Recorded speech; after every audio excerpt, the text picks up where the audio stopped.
Hello, I'm Yogi Stillness, and thank you for joining us. I'll be your guide in today's meditation. Today we'll discuss our skill set of being able to pause and process when we're overwhelmed with emotions. We'll begin by finding a comfortable seat on the floor, a cushion, or in a chair. When you're ready, allow your eyes to close. Let's take 3 deep breaths together now. Start with a big inhale, then hold your breath, and fully exhale. Now take an even deeper breath in and pause, holding it. And another full exhale. One last full inhale to hold. And one final big exhale, pushing out every last bit of air. Relax your body and breath now, taking long, deep exhales. Release any tension you may feel in your face, chest, shoulders, belly, and hips. Keeping your eyes closed, center your gaze as if you were staring at a place directly between your eyebrows. Watch your thoughts trickle by, noticing each one before letting it go. Notice if some thoughts linger a little longer than others. Especially notice if any thought evokes an emotion, good or bad. Continue observing your thoughts flow by for a few moments in silence.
Find the breath again, taking a few slow and deep exhales. Bring your gaze back to the center of your brow and watch your thoughts again. If you have any emotional responses to any of the thoughts that arise, notice if your eyes have drifted from the center of your brow.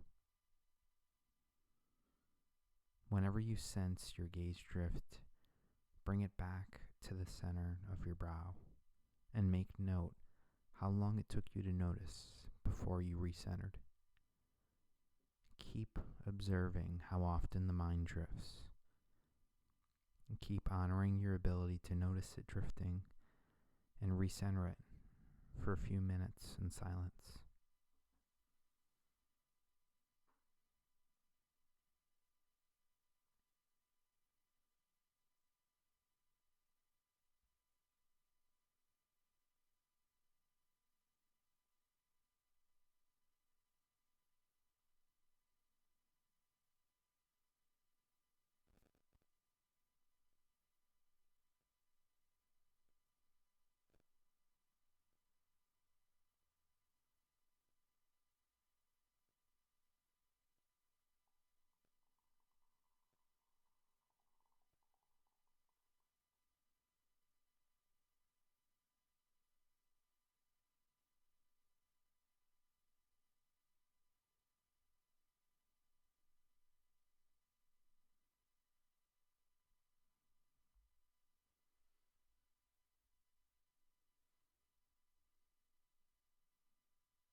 If your mind has drifted away, return your focus to the balance of the inhale and exhale again.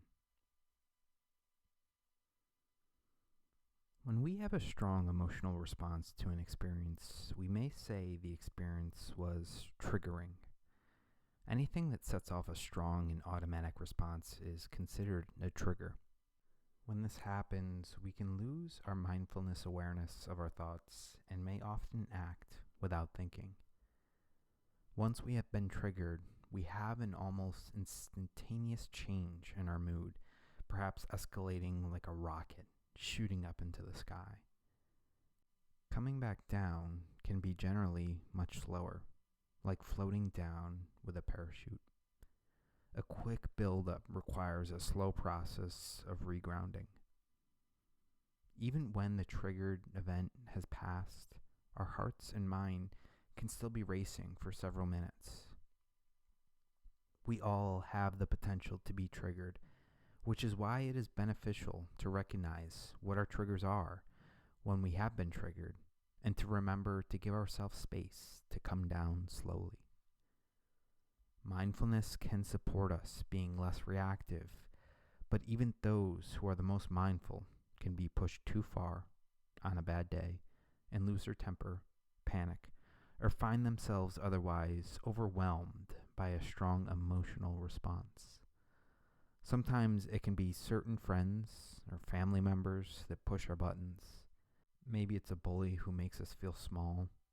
And sometimes it may not even be intentional, from a joke on TV or a passing comment from a stranger. When under emotional stress, our instincts can tell us to either fight or flee, which can look like being defensive or retreating, and we can become so ungrounded that it can feel like our emotions have blasted us up a mile into the air. While we may love to avoid these things entirely, we don't always have this luxury. Perhaps with mindfulness, we can begin to learn how to recognize when we are being triggered and derail our habitual response, even though this can be very challenging and requires a high level of mindful awareness, which we may not always have in those moments. But once we've been activated, the best thing we can do is learn how to calmly remove ourselves from the situation if possible, and give ourselves space to come back down. Switching back from an activated state to a calm state takes much more time than going from calm to activated. But the more we practice using mindfulness to bring ourselves down after we've been triggered, the more skillful we can become at it. With practice, we can become mindful of when we've been triggered before we've rocketed too high, and even now, come down can be even faster and easier over time. While our mental capacity to be mindful is diminished in these moments, it can kick in faster and faster the more we practice. Return your awareness to your breath and posture. And drop your head forward and gently roll it a few times to the right and to the left, however it feels best for you. Now straighten your neck and take one last clearing breath in, hold it for a moment, and let it go. Then allow your eyes to open. Thank you for showing up for yourself in this practice today. We are so grateful for the opportunity to support you in self-care and look forward to meeting here again